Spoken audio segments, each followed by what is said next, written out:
Não tenha ilusão. Olha, pode faltar o amor de todo mundo. A gente vai sofrer, vai. É duríssimo viver sem ter o amor de quem nos rodeia. Nós precisamos ser amados.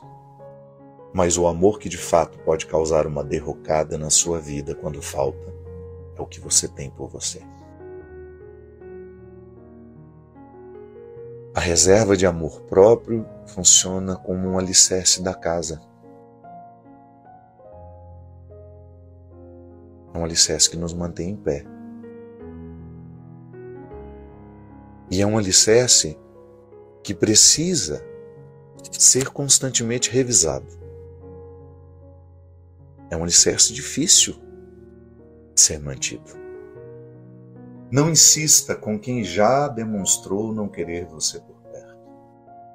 Saber a hora de desistir é tão importante quanto a persistência.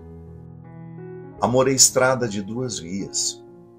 Se só você caminha, se só você insiste, é certo que o processo drenará a sua autoestima. Bem pior do que não ter o amor de alguém é não ter amor e respeito por si. Eu acho muito significativa a palavra de Jesus para Nicodemos não, Bartimeu. O encontro de Jesus com Bartimeu.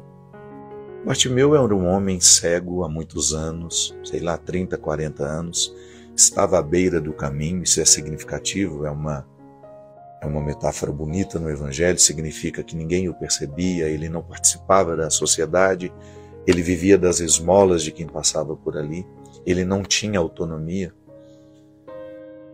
Aí, Jesus olha para ele, primeiro ele grita, Jesus, filho de Davi. Jesus se aproxima e pergunta, o que queres que eu te faça? Não é óbvio? O que um homem cego, há tanto tempo cego, poderia querer de Jesus? Voltar a enxergar. Mas Jesus sabia que nem sempre nós queremos o que nós precisamos. Porque às vezes o que eu preciso é o que vai me dar trabalho. Então, ser curado da cegueira naquele momento da vida significaria voltar a trabalhar, reassumir a minha autonomia, ter que dar conta dos meus problemas. Pode ser que Bartimeu quisesse o que ele não precisava. Ou melhor, que Bartimeu não quisesse o que ele precisava. Pode ser que Bartimeu quisesse a continuidade da vida suprida por outros. E Jesus, naquele momento, pela forma como falou, pela forma como perguntou, extraiu de Bartimeu a necessidade. Eu escuto aquela frase, sabe, como um desabafo. Senhor, que eu veja, depois de tantos anos dependendo dos outros, eu quero viver a minha vida. Olha que coisa linda, minha gente. Aí naquele momento Jesus restitui a visão de Bartimeu. E o que se seguiu depois? O caminho mais difícil. Quer retomar a vida? Olhar no espelho e dizer, eu sou um problema meu? Eu preciso ser o primeiro a cuidar do amor próprio?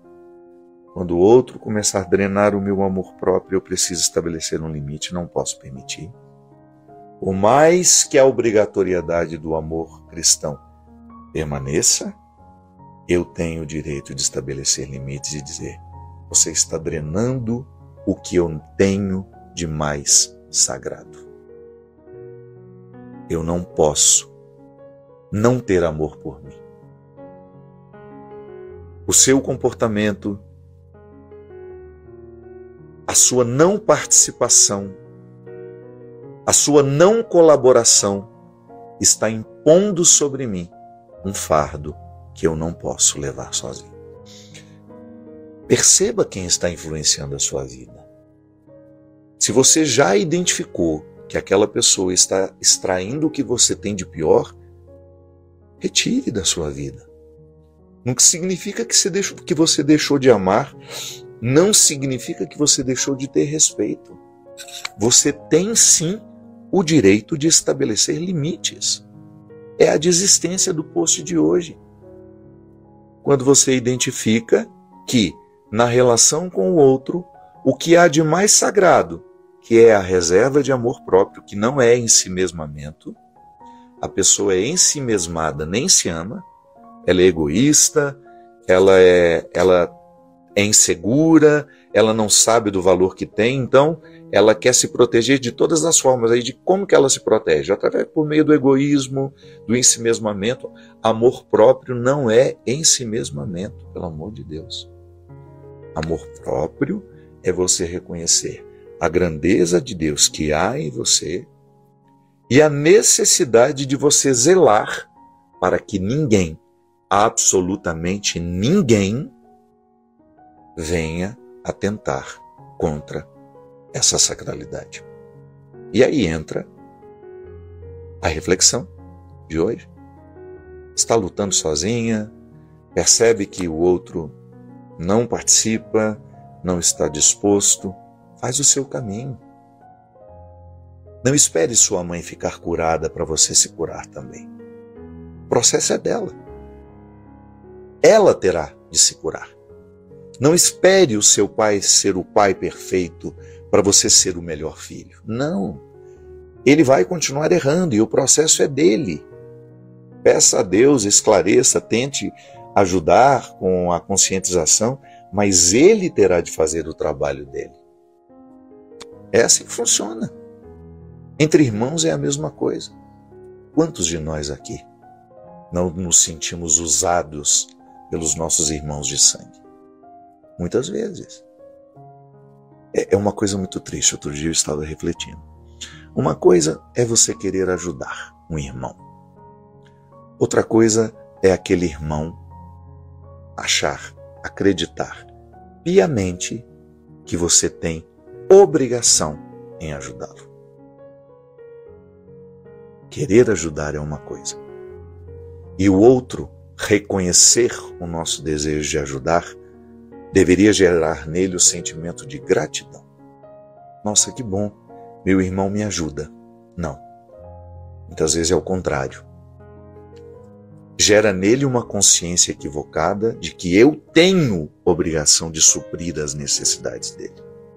Não tenho. Olha a diferença. São dois corpos diferentes. Eu ajudo, mas eu não posso viver por ele. Não posso.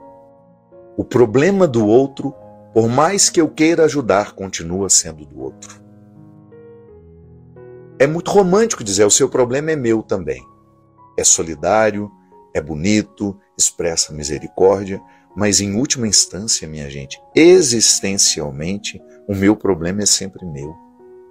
Por mais que você esteja ao meu lado, por mais que você participe comigo do meu processo, por mais que a sua generosidade esteja me amparando constantemente, o meu problema continua sendo meu e eu não posso me esquecer disso. Senão eu vou começar a julgar sobre os seus ombros a responsabilidade de cuidar de mim. E ainda, com a Bíblia em mãos, usando a palavra de Jesus de uma forma equivocada e desonesta. Jesus o tempo todo motivou a autonomia.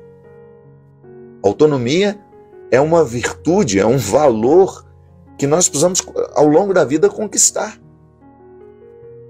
Então eu tenho o meu problema e a minha autonomia me faz perceber que o meu problema, ele pode até ter a cooperação do outro, mas eu nunca vou julgar sobre o outro a obrigação de cuidar de mim. Ou nunca vou achar que o outro não está fazendo o suficiente. Não, cada um faz o que pode. Então eu ajudar um irmão que tem menos condições que eu, claro, nossa, é prazeroso, mas é impressionante como o outro faz você pegar até um ranço e você poder ajudar, mas não querer mais, pelo tanto que ele interpreta você como um caixa eletrônico, como um banco que ele só procura quando ele precisa de sacar um dinheiro, ou quando ele interpreta você como pai, sabe? Eu não sou pai do meu irmão, eu não sou pai da minha irmã, eu sou irmão. E aí os filhos que deveriam assumir o cuidado daquela mãe ou o cuidado daquele pai, porque os nossos irmãos têm filhos também, né? Eles vão viver a vida deles e jogam para cima de nós também. É um problema. Problema. Amor e desistência. Muitas vezes a desistência não é você deixar de ajudar, não. É você reposicionar e esclarecer. Olhar bem nos olhos e dizer: eu não tenho obrigação de fazer o que eu estou fazendo. Eu estou fazendo porque quero. É diferente. Você não pode olhar para mim e me entender como alguém que tem obrigação com você. Não é assim que funciona, minha gente. Muitas vezes nós queremos dar o remédio, o outro não quer beber, porque está cômodo manter aquela enfermidade que nos faz prover as necessidades dele. Sei que é difícil, volto a dizer, amar e desistir são dois verbos muito difíceis de serem conciliados com a exigência do amor cristão. Somente a reflexão, com o auxílio do Espírito Santo, é que nós saberemos quando é que nós precisaremos agir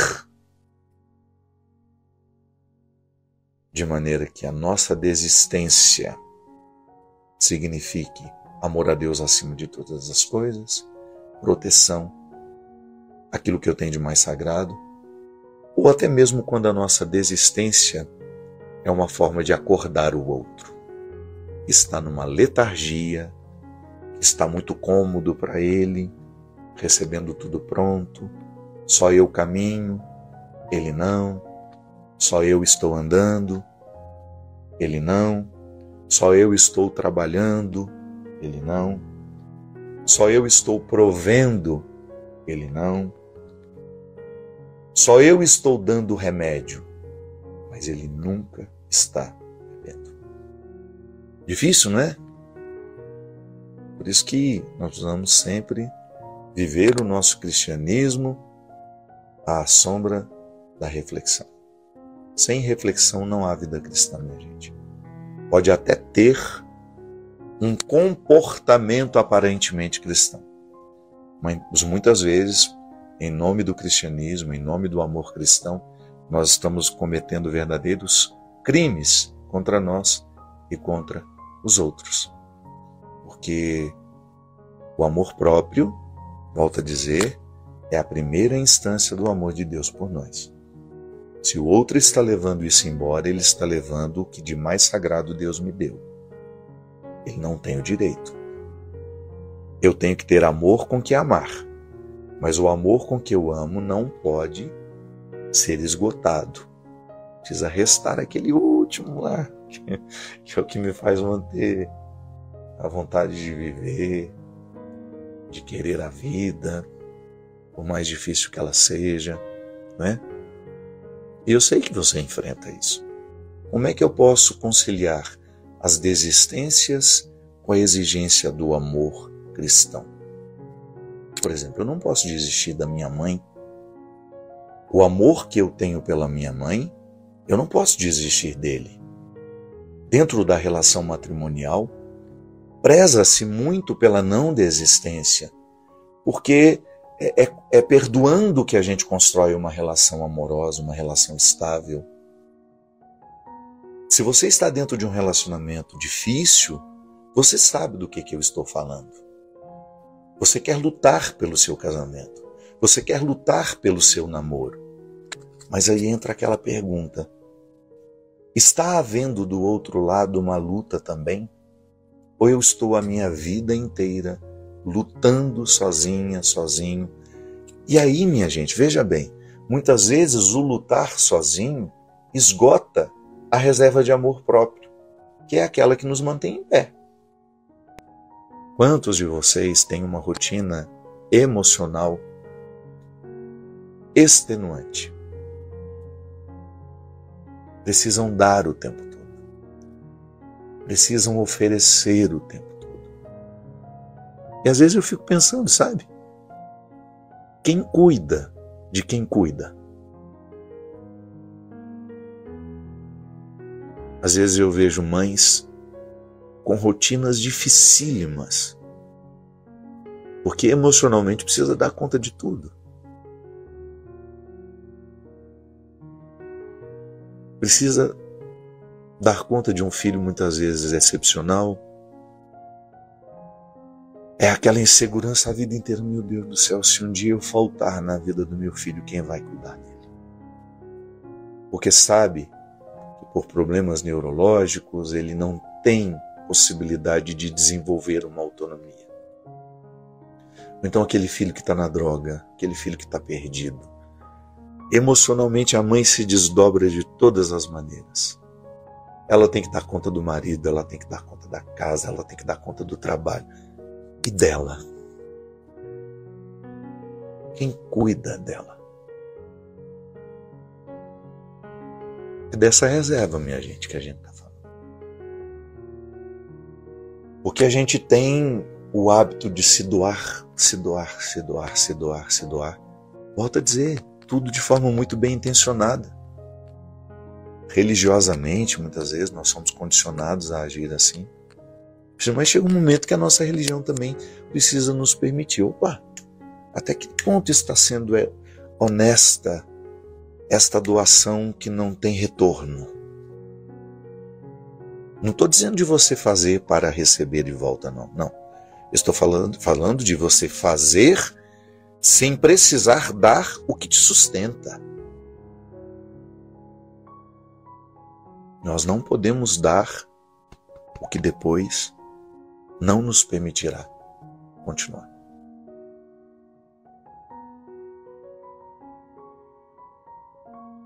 Dar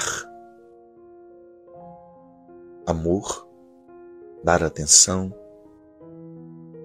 contribuir, mas também ter a sua rotina de reposição de tudo isso.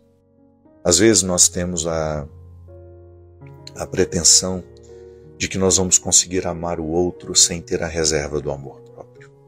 Nós não vamos conseguir. Podemos até dar conta por um tempo, mas vai chegar um momento que a vida vai cobrar de nós. Você está dando o que você não tem mais. Aí você vai começar a entregar um amor ferido, machucado pelo ciúme, pela tristeza, pela inveja, pela amargura. E é difícil. Então nós falávamos antes, na primeira live que não deu certo, nós dizíamos que eu não posso desistir da minha mãe, mas eu posso estabelecer limites no meu relacionamento com ela. Se eu percebo que a presença da minha mãe, o que acontece, minha gente, também é uma visão romântica de que toda mãe nos ama com pureza. Não, não é bem assim. Não podemos ter a ilusão. Há muitas pessoas que têm uma experiência terrível materna. Eu não tive, pelo contrário.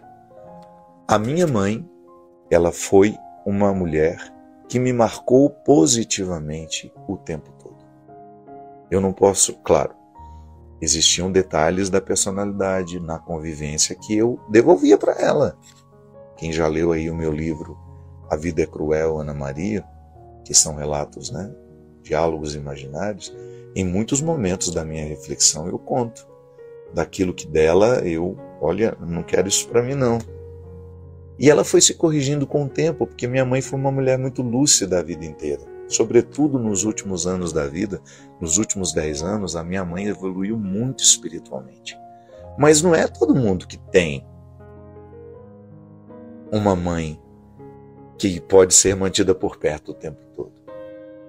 Dependendo da relação, dependendo da forma como a mãe compreende o filho, o relacionamento pode ser tóxico, pode ser invasivo, pode ser castrador. Muitas vezes uma mãe, no excesso de amor, ela prejudica a evolução do filho, o desenvolvimento do filho. Então, é importante que a gente saiba o que do outro eu tenho a obrigação de levar. Honrar pai e mãe. Eu nunca vou poder desonrar nem meu pai, nem minha mãe, por mais que eles tenham feito mal a mim. Nunca vou desonrar. Mas eu não preciso trazer para a minha intimidade, mesmo que seja meu pai, mesmo que seja minha mãe, uma pessoa que não faz bem ao meu coração. Ou que não quer para mim o mesmo que Deus quer. Sabe por quê, minha gente? É aqui, nesse lugar, que entra o amor a Deus acima de todas as coisas. Como é que se traduz o amor a Deus acima de todas as coisas? Como é que eu amo a Deus acima de todas as coisas? Quando eu fico consciente de tudo aquilo que me edifica e me torna o homem que Deus criou. Não o homem que foi machucado pelo pecado, pelas experiências de quem não soube me amar, pelas pessoas que me traumatizaram. A gente falou disso aqui já. Quantas vezes vocês já me escutaram falando de como é importante nós termos uma experiência terapêutica de nos livrarmos dos traumas para que eles não deem ordem de comando à nossa vida. Então, por isso que o autoconhecimento é importantíssimo na administração do ser que somos. Porque quando eu me conheço melhor, eu tenho um pouco mais de controle sobre aquilo que em mim pode me tornar um homem criminoso, por exemplo. Ou vocês acham que eu estou livre disso? Não. Eu tenho o potencial de ser um homem criminoso. Eu honestamente assumo isso. Você tem o potencial de ser uma pessoa criminosa. Basta que você dê vazão ou que você deixe vir à tona os desequilíbrios, a dimensão sombria da sua personalidade, que todo mundo tem. Por mais santa que seja aquela pessoa, não se iluda. Ali há dimensões sombrias na personalidade. Se estão controladas, a santidade é linda, mas pode ser que não estejam controladas e aquela pretensa santidade, aquela aparente santidade, não é outra coisa senão uma forma de tentar esconder o que há de pior ali por trás. Então a gente não pode ter ilusão. Nós temos o potencial para a bondade, nós dizíamos aqui anteriormente, a nossa antropologia cristã é positiva, nós acreditamos na bondade humana, mas nós também não podemos negar que as dimensões sombrias da nossa personalidade podem desencadear vidas terríveis, experiências desastrosas. Então, minha gente, quando eu preciso avaliar até que ponto o meu amor pelo outro não está drenando o meu amor próprio, quando eu preciso avaliar isso, eu tenho que estar em profundo estado de conexão com a minha verdade. Eu preciso refletir diariamente para eu saber se a minha desistência é justa. É isso, minha gente. E Jesus, que conhece as necessidades do nosso coração, possa neste momento nos encontrar, nos suprir, renovar. Que o Senhor Jesus neste momento possa dar ao seu coração uma redobrada dose de amor próprio, mas também de lucidez, para que no seu íntimo você saiba reconhecer os excessos da sua doação, os excessos da sua proteção, que muitas vezes acomodam aqueles que estão recebendo. Que o Senhor hoje lhe conceda a graça de saber a hora de parar, a hora de dosar, de poder estabelecer limites, de fechar a porta, de dizer não, de reivindicar o seu tempo para que você possa se refazer e depois continuar oferecendo aos outros. Derrame sobre nós a bênção e a proteção do céu, do Deus Todo-Poderoso, Pai, Filho e Espírito Santo. Amém. É isso, minha gente. Obrigado pelo carinho, viu? Obrigado pela companhia de vocês.